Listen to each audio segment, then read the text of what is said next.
here from Pinnacle Silver and Gold. It's Robert Archer, but everyone calls him Bob. Hi, Bob. Welcome back now, El Potrero in Mexico. You have some new mine working specifically at Dos del Mayo Norte. Can you explain in your project where this is and what you've done? Yeah, thanks, Danielle. It's great to be back on. What this has done for us, we didn't have access to these old mine workings initially, and so when we brought the mining contractor in to prepare the drill stations in the other areas, we were able to open this up and clean it up as well to allow our guys to get in and do some mapping and channel sampling, as we have done in the other mine workings. So. This is down the Dos de Mayo mine is the I guess you could say the southernmost on a southeast trend of the three historical mines that we knew were there, and so the Dos de Mayo Norte is just a sort of an extension of that between the Dos de Mayo and the Pinos Cuates mines. So it's given us access to a different section of the Dos de Mayo vein, which we're currently exploring, and so it's been important in the sense that it's also 35 meters higher up dip from the previously sampled Dos de Mayo workings.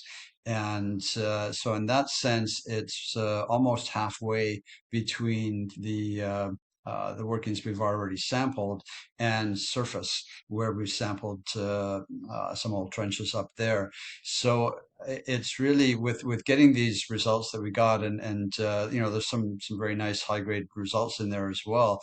So it's basically like if you think of a fill-in drill hole in a sense, if you have two holes separated by a gap, and then you drill another hole in between, which also hits the mineralization, and so it shows that you have continuity between the other two holes. So if you sort of turn that on its side and think of the one set of mine workings at Dos de Mayo, and then we had the surface results. And then having these results coming in the middle has shown us that we've got good continuity between the previous mine workings and the surface. So it's filled in that gap, has demonstrated really good continuity of very good grades.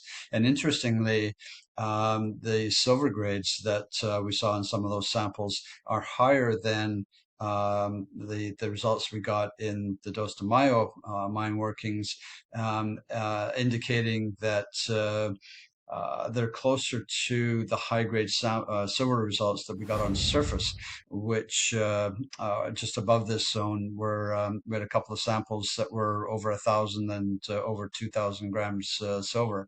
So very high grade silver grades at surface, and this new sampling is showing an increase in silver as you move upwards in the system. So it's quite exciting in that regard, and showing that there's good continuity in the mineralization. So, Bob, you've mentioned there channel sampling, mapping, drilling. How is all of the exploration work on the ground going? So we're currently drilling underground at the Pinos Cuates mine. We'd only drilled a few holes at the entrance to Dos de Mayo early on in the program, largely for logistical reasons. So the mineralized zone that we've just sampled, that we've just been talking about, has not actually been drilled yet, and that will be coming up. But we did start primarily in the Pinos Cuates area. We have been drilling that, and the program is coming along. We had planned on a total of just over 100 holes, and they're actually around 50, 51 right now. So we're about halfway through the program, and still, collecting assays as they come in. It's been a little bit slower because there's a lot of activity in Mexico right now, particularly in Durango. So the labs have slowed down a little bit, but as the results are coming in, our guys are compiling all that information, and we're getting a better understanding of the mineralization and the geology and so on.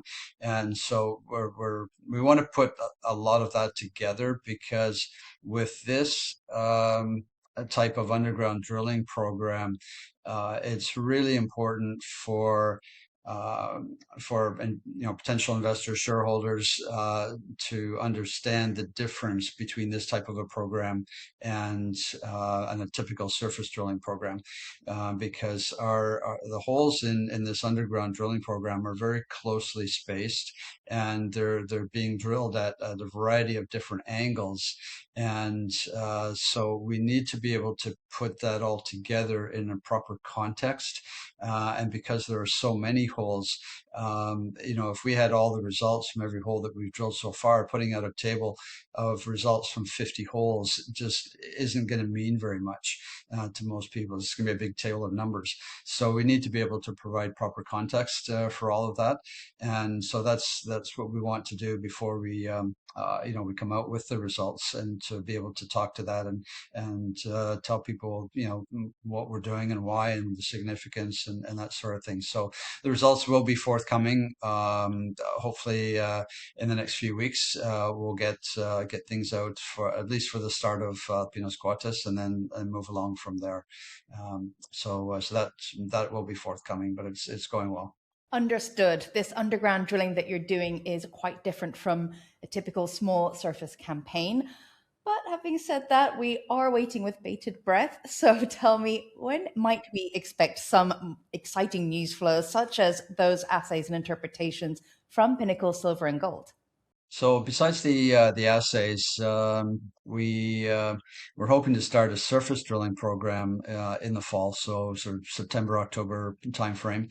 We're just waiting on the final permits for that, and that will dovetail nicely with the underground drilling that we're doing, and that will likely continue on through the balance of the year. So, and that will provide further results as well. Plus, the guys are still mapping and sampling on surface, and looking at some of the other zones that we're exploring, and the permitting itself for the whole operation is always ongoing in the background. So it might not be exciting news, but it needs to be done nonetheless. And so we're continuing on all of that for the extension of the power line, for water permits, environmental permits for the plant, and all of these sorts of things. So all of that is fairly time consuming, but it is ongoing, and moving in the direction of a formal production decision, as soon as we can. So we're sort of still targeting sort of year-end timeframe roughly for that, and that will be the biggest one, really. I think for people to realize that this is going ahead, and that we will be going into production. We've already secured the production financing by appointing Oramet as a lead financier for that. So we have access to the funds once that decision is made, and I think that's crucial. And so people will be waiting for that. Hey, that's a lot happening, both very exciting and very important. So I look forward to catching up with you as all of that news is ready for us to hear. Thank you very much for today. I know you've been very busy at El Potrero, so congratulations to you and the team. Thanks very much, Danielle. Appreciate it.